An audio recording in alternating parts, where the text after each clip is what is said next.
isa lang! Pasko na! Kaya naman po dito, itodo na po natin ang Happy Time dito sa TikTok Vlog!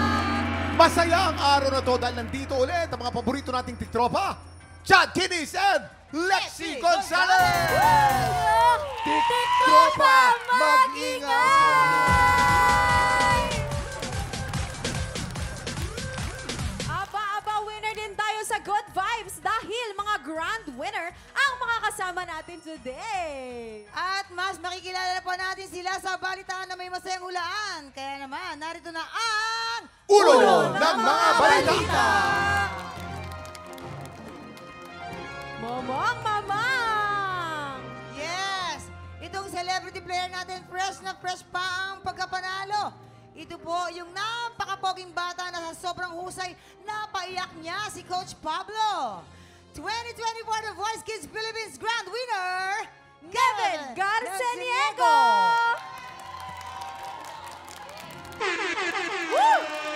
Samahan mo kami dito. Iho, halika dito. Oo nga, pagkits yung kasama natin. Kamusta ka? Anong nararamdaman mo? Masaya po. Baka naman meron ka mga gustong pasalamatan dahil sa support na binigay nila sa'yo. Sa lahat po nag-support sa akin, thank you po so much po. Sa lahat po ng bumoto din po, thank you po. Yes! Congratulations to you. Pero dito kasi sa mga ulo ng mga balita, kailangan magaling ka makiramdam dahil meron tayong 3 tiktropa na may kanya-kanyang kwento. Ang kailangan mo lang gawin ay hulaan at i-match ang mga headline na tumutukoy sa mga kwento, di ba? Yes, kaya naman ito na, Nevin, silipin na natin ang mga headline. Narito na ang Ulo ng mga balita! Headline number 1, batang babae, kinalbo ng magulang. Headline number 2, biriterang nakalunok ng lamok, nanalo pa rin. Headline number 3, singer, feel ang pagkanta na bangga ng motor. Headline number 4, dalaga na biktima ng dugo-dugo gang. Ay, Nevin, Iho, 3 dyan na itotoong kwento, ha? Yung isa dyan, panggulo lang yung isang kwento dyan. Okay Tapos po. hihingi ka naman tulong sa ating Dito, mga ayan, oh. memamayan. Ha? Hi, Nevin! Nandito lang Hello kami, po. ha? eto, bibigyan ka namin ng clue tungkol sa tiktropa nating na biktima ng dugo-dugo gang. Para magka-idea ka, ipapakita namin sa'yo kung paano ito nangyari. Heto na ang mga tikropang kailangan mong i-match. Tulad mo, mga winner din sila sa kantahan. Kaya naman simulan na natin ang Tanghalan ng Kampiyon Season 1 Grand Champion, MC Mateo. Action! Hello? Hello? Sino po to? Huwag sana mabibigla. Ang nanay mo nasa ospital. Kailangan, yes, kailangan siyang admit. Kailangan ng 250,000 pesos. 250,000? Oo. Sir, baka pwede pong 150 na lang po. Sige na. Gawin, 220. 220. 150 lang po talaga pera ko. Mahal, Sir, sige. stretcher, mga dextrose. 210. Sir, 150 lang po talaga eh. Puro tama din! Cut! Eto na, eksena na rin ang The Clash 2024 Grand Champion, Naya Ampi. Action! Hello, Naya! Ma, Hindi ako ang mama mo, ako ang papa mo. Huwag ka magugulat, ha? Yung nanay mo nasa ospital. ha? Ano po nangyari? Hindi, nurse siya. Ay, Wala nasa ospital. nga pala. Hindi rin magpapahuli ang Tahanan ng Kampiyon Season 2 Grand Champion, Talaga, Chalian. Action! Hello? Hello? Tala, nasa hospital ako, nanay mo to. Ha? Oo. Ano nangyari sa'yo? Ba't nandiyan ka? Eh, kailangan ko i-admit na sa kasaan ako ng tricycle eh. 7 yung gulong. Teka. Para nakita kita bumibili ka kay Aling Nena kanina. Ba't ang bilis mo naman mapunta sa ospital? Dinala ako dito sa hospital, kailangan ko ng pera. Papadala ko. Alright! Cut! Ngayon, sa tingin mo, sino sa kanila yung totoong na biktima ng dugo-dugo gang? Kung may idea ka, ipuwesto mo na Pwesto mo sila! na, Nevin. Go, Nevin. Pwede ka Sino sa humingi tingin ng mo? tulong ha, sa ating mamamayan. Hingi ka ng tulong sa mga memamayan natin. Naku, parang si Nevin. Tala yan, Nevin. Ayun, si Si Tala Tala. daw. Feeling sa ko lang, tingin ah. mo. Oh, go Nevin! Tingin mo, Mebe. Ay, tingin ko si Tala yan. Sino? Tala. Si Tala. O, sige. Nevin, naniniwala ka bang si Tala yon? Sa tingin mo. Ikaw, kung sino sa tingin mo. Sige, go. Pwesto mo na siya. Dali. Oh. Tala, Go, akit ka na. Nevin! Oh. Tala, punta ka sa... Tala, oh, ikaw na lang pumunta sa pang-4th. Tala. Fourth. Ayan. Ayan. Si ate, ano naman? Ate MC kaya? Saan kaya siya bagay? Nakalunok ng lambok yan. Ay? Yeah, feeling ko din. Kinalbo yan, kinalbo. Sa tingin mo, anong kay MC ang headline? Saan kaya siya bagay dyan? Saan siya bagay? Nakalunok lang ng Lamok. Oo, Nakalunok lamok. ng Nakalunok ng Okay, lamok. MC. 75 na lamok, And si 75. Ate Naya. Okay, harap ka dito. Nakalbo? Anak, Nakalbo ba siya ng magulang or singer na feel ang harap ka dito pagkanta? kasi baka mamaya pag harap mo, wala na kaming lahat, ha? Tingin mo, si Ate Naya, saan siya? Sino? Sa tingin mo? Ay, tingin ko na, yun yung ano, na bangga ng motor habang nagkakanta-kantahan. Ay, Feeling ko din, pinapay. Nevin. Alright. Nevin, sino? Sa tingin mo, sino kaya? Oh, yung Nevin? nakalbo ng Feeling ko nakalbo. singer feel. Ayun! Feel na Sige. feel ang pagkanta. Okay, sama mo kami Ayan, ulit okay, dito. halika na dito. Feel na feel ang pagkanta. Alamin na natin kung may na-match ka ba sa pagbabalik ng TikTok Live! Welcome back! Ito na tuloy na natin ang balita na may masayang ulaan. Alamin na natin kung may na-match ka, ha? Ito na. Anong sabi ng balita? Ay, naku! Sala, Kasi, sala. Wala. dito tayo. Umpisa natin kay MC Mateo dahil siya yung batang kinalbo ng nanay. Magulang. O, Ano ka MC, nga sama mo dito? kami. Bakit ka naman kinalbo ni tita? Kinalbo po ako kasi marami po akong sugat sa ulo. Ayun. Ay, Opo, dala po sugat. siguro ng mainit na panahon po nung time na yun. Okay. Inakamot mo, gano'n. Opo, Kaya pala ikaw, kinakamot Chad ko. Kinis, ganoon din. Marami ka rin sugat. Hindi naman. Joke lang, joke lang. Tama. Hindi. Yung kaya naman kinalbo yan, nag-init ang ulo ng nanay. Ganito anak mo, hindi mag-iinit ulo mo. So hindi ka naman nagtampo, ganyan? Hindi po, naiintindihan ko po. Bali, ang ginawa na lang po sa akin, naligo na lang po ako ng may dahon ng bayabas. Mabilis to mo. Yes Ilang po, taon ang ka bilis. nito? Hindi po, para gumaling po agad yung sugat, matuyo po. Ay, di, pero ilang taon ka nung kinalbo ka? 7 po. 7. Oo. Kasi kung medyo matanda na, tapos papasok ka ng school, medyo mahirap yun, di ba, Try mo mama? ngayon. Ako Yan. po. Ikaw ba? May time ba na kinalbo ka na ng mama mo or Ay, papa wala mo? po. Ha? Wala po. Bakit? Kasi sobrang... Wala. Ha? Bakit? Ha? Kailangan ba yung magpapakalbo? Hindi, minsan kinakalbo talaga para yung tubo ng buhok mas Kumapal, kumapal. mas kumapal, Di ba may ganon. ganun? Parang Yes. ano din yan, pilit mata din yan. Yan, sinagot ko tuloy ko Yakim ni Oo, Faye. maraming Salamat, salamat. MC. And of course, Dito naman tawagin tayo natin- kay Tala. Si Eto. Tala pala yung singer na feel ang pagkanta na bangga ng motor. Tricycle. Tricycle ba motor? Motor po. Halika nga dito. Bakit ka naman kasi nagkakakanta ka sa Oo nga kanya? Kasi naman. tumakas lang po ako, galing akong Pisonet. Kunet. Tapos dali, talagang na-LSS ako dun sa kantang yun. Tapos takas pa. Ayun po, hindi ko po... Alam niyo po yung parang atras-abante ako kung tutuloy ba ako. Tutuloy Kasi o ang bilis hindi. ng motor. Tapos yun po, nadali po ako habang kumakanta. Ayan. Ano kinakanta mo nun? Urong sulog ka. Ganun. Ayan. Ano Wala ka namang natamong mga galos. Meron po ito po. Ay!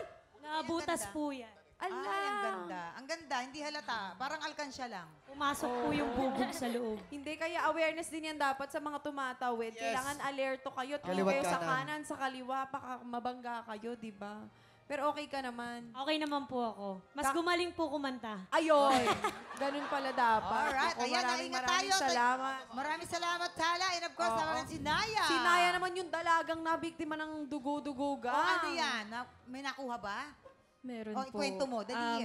Mga 15 years old po at ako noon. Tapos na-hypnotize po ako. Tumawag po sila na na-aksidente daw po yung mga magulang ko. Oo. Ay, Oh. oh. Kapalit. Tapos- Magkano nakuha sa yung pera, if you don't mind? Mga 6 digits po. 6 digits. Ah, talaga. Grabe. Ang nakakapagtaka, pinakuha sa kanya yung pera sa kwarto, studio type sila nakatira. Paano ka na-hypnotize? Paliwanag mong mabilis. Ano po, parang tinawagan po nila ako through phone. Tapos pinalabas po nila ako para Ayan. ihatid yung At pera. sumunod ka lang parang wala kang will, sumunod ka lang. Wala po ako sa malay. Galing nila eh, no? Hoy, marami sila ngayon ha. Magpapasko kaya mag-iingat Ay, oo kayo. nga, mag-ingat. Mag-iingat kayo ha. Yung mga bata, yung mga kasambahay na naiiwan sa bahay, pagsabihan niyo po sila, mag-iingat po tayo. Maraming mga ganyang modus ngayon. O bilang nangyari to sa'yo, Advice ano yung po yan sa mga advice na viewers, mabibigay ha? mo sa mga manonood natin? Maging aware po tayo sa mga paligid po natin kung namamanmanan po tayo or kung may nakukuha po silang impormasyon tungkol sa atin, wag po tayo basta-basta magbigay ng ating personal information. Correct. O para si Kuya Jason may sinasabi. Ano yung Hindi, sinasabi alam mo, yung, yan, naman nag-hypnotize. Siguro si Kuya Kim hindi mabibiktima. Kasi ang daming trivia bago itanong lahat. Alam mo ba pag-hypnotize? Yan naman. Saan ko dadalhin hospital? Alam mo ba ang hospital? Ang hospital, hindi na nga. Sabihin. Ayan, maraming salamat. Thank you, Naya. Thank you. sa pagbahagi na inyong mga kwento kay MC Tala and of course Naya. Thank you. Oo, Nevin, naka Nevin! 0 point ka. Paano ba yun? Ayan. Nag-enjoy ka naman. Opo. Masaya ka. Babawi ka, ha? Opo. Uwi ka next time, ha? babawi. Oo, yun Ayan. na nga. Maraming salamat, Nevin. Eto na, sisimulan na natin ang pamimigay ng blessings. Hali-hali-hoy na po sa pagbabalik ng TikTok Live! Mga TikTropa, humanda na kayo manalo ng Ampaw Blessings dahil maglalaro na tayo ng Hale Hale Hoy! Exciting ito dahil Battle of the Champions ang magaganap today. Sa Pink Team, lalaban sina MC at Tala. Kasama si Studio TikTopa, Hazel. Yes! Pambato naman ang Green Team, sina Naya and Nevin kasama si Studio TikTropa, Ashley. Today, maglalaban kayo sa larong Amazing Bilao at Presto na. Mga players, Presto na! dito na tayo. Eto Sa na. likod, yan pa, habang pumapreso na po sila. Ingat Siyempre, ha, sino ingat kaya ha. sa Green Team at Pink Team ang mananalo? Ito players, you have 1 minute. Ready na ba kayo? TikTok clock! Happy time now! Yan na. Let's go, let's go, let's Dito go. talaga, no? Go. Kailangan dito ay Dahan-dahan ha. Focus and Group. concentration talaga. concentration. Nakikita At saka natin tag sina- team. Sina MC meron Ayan ng na, isang konti laban. na lang. Konti na lang. Ayan! Oy! Okay. Oy! Sumot! Ayun. Huwag niyo iwanan yung bata. Bilisan Bilisan Nahihila yung ninyo. bata. Ang Bilisan Pink ninyo. Team nahihirapan pa. Yun. Ayan. Lipat. Ay. Yun, sinagi. Ay! Nasagi. Gumulong! Nasagi. Sumuko na yung fishbowl. Sumuko yung fishbowl. May kasalanan ba yung fishbowl? Sumuko siya. Ayan Ay! po. Dalawa. Oy! Dalawa sa Umaabante ang Green green. Team. Umaabante ang green. Dalawa. Uy, Habol, Pink natatalo Team. na kayo ng Habol. mga Habol. bagets. Bilisan We nyo. have almost 10 seconds to go. Sino kaya? 10, 9, MC ka, magbuhin ka daw ulit. 7, Hindi kayo nanalo. 6, 5, 4, 3, Ay, nako! May Okay, time is up. Sino ang lamang? Okay, lamang ang Green Team. Panalo po ang Green Team! Yes! Green Team, meron kayong ampaw. Blessing. Okay, tanongin natin si Aya. Ano naging strategy nyo? Ilapit po yung, ano po tawag doon? Yung Basta bilao, ilapit yung po yung bilao. bilao sa bowl. Di, ang mahirap sa kanila, anong partida? Kasi may maliit silang kasama, talaga mag-a-adjust Oo, na magbebend. oo. Kaya mahirap talaga. Pero magaling po si Nevin, grabe. Ang ganda Totoo. po ng control. Totoo. Galing. Kayo naman Tala, MC. Anong nangyari? Ba't nyo sinut yung ball sa walang sa walang fishbowl? At saka bakit mo sinipa yung fishbowl? Oo, May bakit? galit ka ba sa mga Ano fishbowl? ba nangyari, te? Nanggigigil na si MC. Dapat Kailangan wala. mapapasok ko talaga to. Kaya ayun. Talagang bawal manggigil dito. Pero time check! Tama. Mamaya, isang pangmalakas ng musical padar ang hinanda ng ating mga singing champs. Pero bago yan, makiki-LSS muna kami ni Herlene sa Life Story Soundtrack ng isang Kapuso Hunk. Susunod na yan sa pagbabalik ng TikTok Live! Ang buhay minsan ay parang laro. May pagkakataong babagsak ka, pero darating din ang pagkakataong bumangon at lumalabang muli. Ano man ang soundtrack ng buhay mo, kakantahin natin yan. Sama-sama tayong ma-LSS dito sa Live Story Soundtrack. Mamang, excited na ako sobra. Ay, Makipag-resume baka na nga. sa bisita natin kasi Oo. kilalang-kilala ko to. Nako, marami tayong mapupulot na aral sa kwento ng bisita nating isang atletang lumaban sa mga hamon sa buhay. Panoorin natin to. Actor, business owner, most valuable player. Bilang atletang membro ng national team, hindi madali ang mga larong inilaban ni John Vic de Guzman. Sa kanyang tunay na buhay, hindi biro ang mga pagkatalo at pagkapanalong pinagdaanan niya. At tulad ng kwento sa mga teleseryeng pinagbidahan niya, puno ng drama at pagsubok ang tunay niyang buhay. Sama-sama tayong maki-LSS sa Live Story Soundtrack ni John Vic de Guzman. Mga tiktropa, let's welcome John Vic de Guzman. Hello, mga Hi, tiktropa. John Hello. Vic. How are you? Hi, ate. Hello, maupo ka. Kamusta po? Kamusta? Nako, ito na, umpisa na natin ang kwentuhan natin. John Vic, kumusta yung buhay niyo nung araw? Basically, before si mama kasi parang single mom. So, talagang wala kaming naasahan sa life namin na makakatulong, kundi kami lang magkakapatid. 3 po kami magkakapatid. Bunso po ako, may ate ako, at saka yung panganay na kuya ko. Nung time na yon, yung mga hard times ng life namin, masasabi kong pinaka-memorable is yung talagang humahanap ng paraan yung nanay ko na makapagnegosyo. Kasi marunong siya magluto. Napakasarap magluto ng nanay ko. Sana matry niya yan soon. Oo. And ako yung nagiging, kumbaga parang duo kami pag nagne-negosyo siya. Kakatok ko sa mga bahay dun sa subdivision namin. Ilan po ang gusto nyo? May pre-order po tayo para mamayang hapon. Kung ilang banana cue po. Ay, Sa merienda naman. Mga merienda, Mga pamerienda, oh. mga ginatang bilo-bilo, Ayan. banana cue, yan. So, from there, nasa isip ko kasi na yung perang kinikita doon is papaikutin ng nanay ko para mas lumaki, makabili ng mas maraming puhunan para sa mga susunod na araw. And ako, parang naisip ko na dumiskarte din ako para sa sarili ko. Sa lahat po ng nanonood, hindi ko po sinasabi to, pero ang dami ko pong pinasok na trabaho sa murang edad ko. Especially nung elementary to high school. Isa na po doon yung every Saturday po kasi sa subdivision namin, parang may collection ng basura. So ang ginagawa ko sa mga bahay-bahay, kumakatok po ako dyan. Nagko-collect ka. Ako yung nagko-collect kasi ako yung magtatapon ng basura papunta doon sa truck kasi medyo malayo. Para maabutan ka kahit papaano. Oo, inaabutan ako paunti-unti.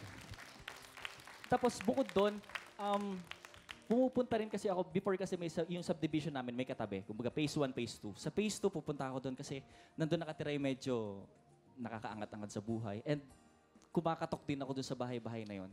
Every Sunday naman, Saturday sa basura, Sunday naman kumakatok ako sa bahay-bahay. Doon para sa bakuran nila. Tinatanong ko, medyo matataas na po yung damo nyo sa mga sa garden nyo. Baka gusto nyo pong ako po yung magtanggal ng damo. So, bare hands. Oo, ako kamay lang. Wala akong gamit na kahit anong tools pang bungkal. Oo. Kasi iniisip ko, kaya ko naman to eh. Wala akong mahihiraman, ganyan. So, yun yung pangalawa. Yung pangatlo at isa sa mga hindi ko makakalimutan is may 2 mag-asawa. Isang Pinay at isang foreigner. Every Sunday din ng hapon, pupunta ako sa kanila. Katok din ako na, tita, baka gusto niyo pong magpatulong. Kasi para matanda na sila, naglalaba po ako. Oo. Aba. Naglalaba, naglilinis ng bahay nila. And ang masasabi ko lang parang, isa yun sa mga parang natutunan ko sa life na stepping stone ko kung nasaan ako ngayon. Kung ano yung diskarte sa buhay. So, Kasi hindi ako matalino eh. Hindi ako matalino eh. So talagang kung ano yung kaya kong gawin using, di ba, Uy, kung anong meron akong skill. Pero matalino yun ha. Matalinong paraan yung ganun ha. Oo, yung, mamang. Kung ano yung kaya kong gawin. Kasi gumana yung utak mo para makasurvive kayo ng pamilya mo, makatulong ka sa nanay mo ha. Para sa akin, matalino yun. Para sa akin. John Vic, pwede bang matanong, Ano? nasan yung papa mo? Papa mo. Actually, lumaki akong walang tatay kasi. The first ever na nakita ko siya was 21 years old na ako. Yeah, ganun katagal. And nung mga times na wala yung tatay ko, syempre hinahanap ko rin yung feeling ba na ano kayang feeling na may tatay? Nandito siya. Kung nandito siya. Ano kayang pakiramdam? Ano kayang mas na-achieve ko? Pero hindi ka naman nagtanim ng galit Parang sa kanya, tampo, ganyan. Noong mga una, parang syempre Nagtatanong ka ba sa mama mo na parang, bakit? Man, nasan si Papa? Bakit wala siya dito? Hindi natin kasama. Yan ang tanong ko since nung nagkaisip ako. Nung nagkakaroon ng time na tumatawag sila sa cellphone, nagpapabili pa ako ng mga sapatos. Oo. Pero nung medyo lumalaki na ako, parang na-realize ko na nung may iba na siyang family, mas na-realize ko na let's move on. Na sabi ko kahit wala yung tatay ko, naparamdam naman nung nanay ko tsaka yung kuya ko, yung panganay na kapatid ko, yung pagmamahal at kalinga ng isang tatay. At yun yung pinagpapasalamat ko dahil hindi ako nainggit sa ibang tao. Nung start, nainggit ako pero nung nagkaisip na ako parang, sabi ko ganun talaga ang buhay eh. Parang may mga pagsubok na dumadaan. You know why hindi ka nainggit? Kasi pinuno ng nanay mo lahat. Totoo po. Pinuno ng isang single mom kung ano yung pagkukulang ng tatay mo. Pinuno niya yon para hindi mo maramdaman yung kung ano yung kulang sa'yo. Pinuno niya yon. Now, ano yung sakripisyo ng nanay mo na hanggang ngayon, pag naaalala mo, ito yung, Lord, salamat, siya yung binigay mo sa aking nanay. Well, siguro sa dami namin pinagdaanan sa buhay, sa hirap ng buhay na pinagdaanan namin, sa lahat ng sakripisyo, ang masasabi ko lang, yung nanay ko, hindi kami iniwan, hindi naghanap ng iba na nakatulong niya para palaking kami. Kumbaga siya lang tumayo sa sarili mga paa niya para mapalaki kami maayos na tao. Meron din kasi isang pagkakataon na nadatnan niya ang mama mo na parang ang lalim ng iniisip niya kasi wala single mom Lahat gagawin talaga, even isacrifice niya yung ika nga, isusubo na lang niya, ibibigay pa niya sa anak niya. Pero ibang nangyari. There was this time na galing ako sa school kasi yung school namin may subdivision lang So, walking distance, mga around 1.5 kilometers. Tapos pag lunch, uwi ako. So, nung time na yon, pag uwi ko sa bahay, parang nakatulala si mama. Parang sobrang pagod na siya sa life, sobrang stress. Kasi hindi niya na alam kung saan kukunin yung panggastos, baon na sa utang. And nung time na chinek ko yung, syempre kakakain na ako, pag-check ko nung kaldero, yung kanin, totoo to, medyo papanis na siya. Alam naman natin ang kanin na papanis, na okay pa. So, nung time na yon sabi ko, ano bang pwede kong gawin para kahit papaano ma-lift up yung feelings ng nanay ko? Kinuha ko yung yung kanin. Sinilagyan ko ng toyo. Sinabipit ako sa kanya, Ma, huwag ka na malungkot. Sabi ko, masarap pa naman to Sabi ko, importante magkalaman yung tiyan. Sabi ko, huwag kang mag-alala, Ma. Makaka-survive din tayo one day. Pinapangako ko sa'yo, hindi kami titigil at hindi mo na ma-experience yung ganitong sitwasyon. Sabi ko. Kasi, hindi single mom din kasi ako. Nakita mo na ba siyang umiyak? Anong nararamdaman pag nakikita mo umiiyak ang nanay mo? Sobrang parang, every time na mangyayari yun, parang ako yung nawawalan ng lakas. Alam mo yun? Na dahil sa kanya, kaya naman na kami lumalaban. So pag may mga times na gano'n, parang napanghihinaan din kami ng loob, pero iniisip namin, iiyak mo lang yan, Ma. Sa susunod, hindi mo na mararanasan yan muli. Alam mo yun, parang nawala yung katuwang niya sa buhay, pero nandyan kayong magkakapatid para sabihin din sa kanya na huwag ka mag-alala. Nandito kami. Hindi mo kailangan ng someone. Kasi ganun din yung pinaramdam niya sa inyo. Ikaw, John Vic, nationwide, napapanood to ng mama mo. Heart to heart, anong masasabi mo sa kanya? Well, Ma, bago ako pumunta ng Manila, kasi maloko ako Madiskarte ako sa life, pero sobrang loko ko nung high school. And nung dumating sa point na sinabi niya sa akin na sa lahat ng anak ko, ikaw pinaka walang kwenta. Sobrang nasaktan po ako doon. Pero mas naisip ko nung pumunta ako Manila, sabi ko, unang-unang caption ko yun, Mom, one day you'll be proud of me. I promise. Yun ang sabi ko sa akin. Tsaka, Mang, alam mo ba, isa sa mga pangarap ng mga magulang talaga natin, yung makapagtapos tayo ng pag-aaral. Oo. Iyon ay nabigay ni John Vic. At eto pa, ano yung special na nagawa mo sa nanay mo? Yung, ikaw. Nung lumipat kami sa Calamba, year 2000, nagre-renta po kami ng bahay. Oo. Then siguro mga after kong gumraduate, mga around 2007, 2008, yun yung time na wala na kami pambayad ng renta. So meron nakilala si mama na kaibigan na meron siyang bahay pero nasa ibang bansa. So in short, naging caretaker po kami sa isang bahay na wala nakatira, panay bodega, nakalaglag yung kisame, as in talagang tambakan siya. Mas marami pandaga kaysa sa tao, kumbaga. Oo. Kumbaga parang ang hirap matulog kasi dumating sa point na mga almost 1 year po kaming walang kuryente at tubig. So nakikiigib kami sa kapitbahay. And nung nakipagsapalaran na kami sa Manila, ganun din yung mga kapatid ko. Hindi ko nakukwento kasi mahaba In short, nung nagkuha ko sa Binild, nag-aaral ako, nag-tryout ako sa national team, nakuha ko sa RP Youth. May nag-sponsor na malaking company. Ginawa kong endorser. Yun naman yung transition ng time na si Kuya nang pumunta ng ibang bansa, binili niya na yung bahay. Tapos yung kung ano yung nakuha kong pera dun sa first endorsement ko, doon ko pinaayos para makatira si mama doon naman.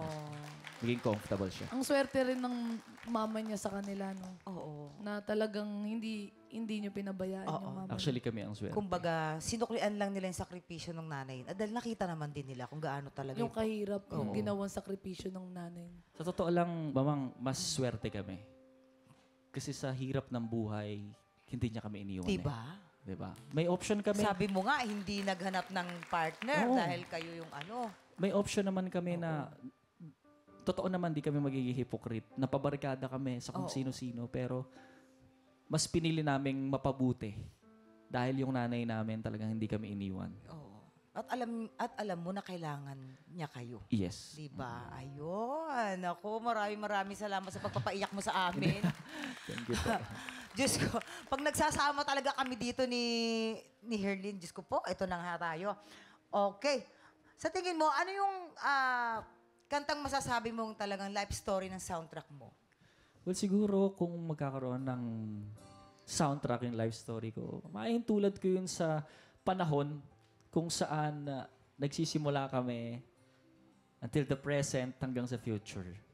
So sana kung may song na talagang babagay sa buhay ko is talaga napapanahon at talagang mararamdaman mo yung tagos sa puso, yung pagmamahal ng mga anak dun sa magulang niya kahit saan sila magpunta at saan sila makarating. Maraming salamat. Thank you, John Vic, sa pag-share ng kwento mo. Ito naman kasama ang tanghalan ng Kampiyon Season 1 Grand Champion, MC Mateo. Pakinggan po natin ang live story soundtrack ni John Vic de Guzman.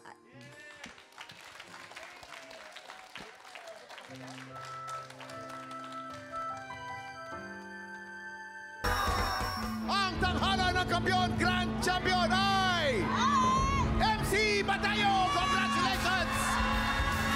MC Mateo, congratulations! Ang tanghalan ng kampiyon, Season 2 Grand Champion ay si Tala Gatchalian! Congratulations! The Clash 2024 Grand Champion is...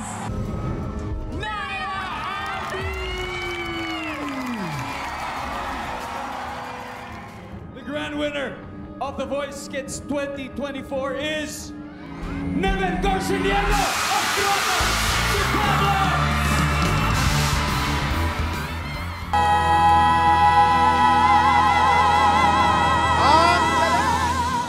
Ang galing! Mga tiktropa, magingay na para sa mga Grand Champion ngayong 2024, MC Tala, Naya, and Neven. Congratulations sa inyong apat. Kayo ang pinakaswerte ngayong 2024. Ano naman ang wish nyo para sa this coming year, 2025? At syempre, para ngayong Pasko. Short lang. Ako po, wish ko pong magkaroon ng bahay, makapag-travel po sa buong mundo at happiness po, genuine happiness. Yes! Tala! Ako po, wish ko po sana masaya ang aming pamilya. At syempre bahay, kotse, tsaka travel. Naya, how Ayan, about wish ko you? naman po magkaroon ng marami pang projects. Yes! Neven! Gusto ko pong bagong bike. Bike! Marasusunod ka. Baka parang yung wish mo na yun, kaya-kaya ni Kuya Kimi. Kung bike lang, sagot ko na yan! Kumala sa'yo. Maraming salamat, MC Tala, Naya, and Nevin. Masaya kami sa pagkapanalo nyo. You all have a beautiful career ahead of you. Kaya sigurado mapapanood pa namin kayo ulit dito. Bukas po ulit, mga tiktropa, pagpatak ng 11 ng Happy Time dito po sa... TikTok Live! Yes! Hi, Lord Borpo! Hi, Lola Friday! Mar! Hi,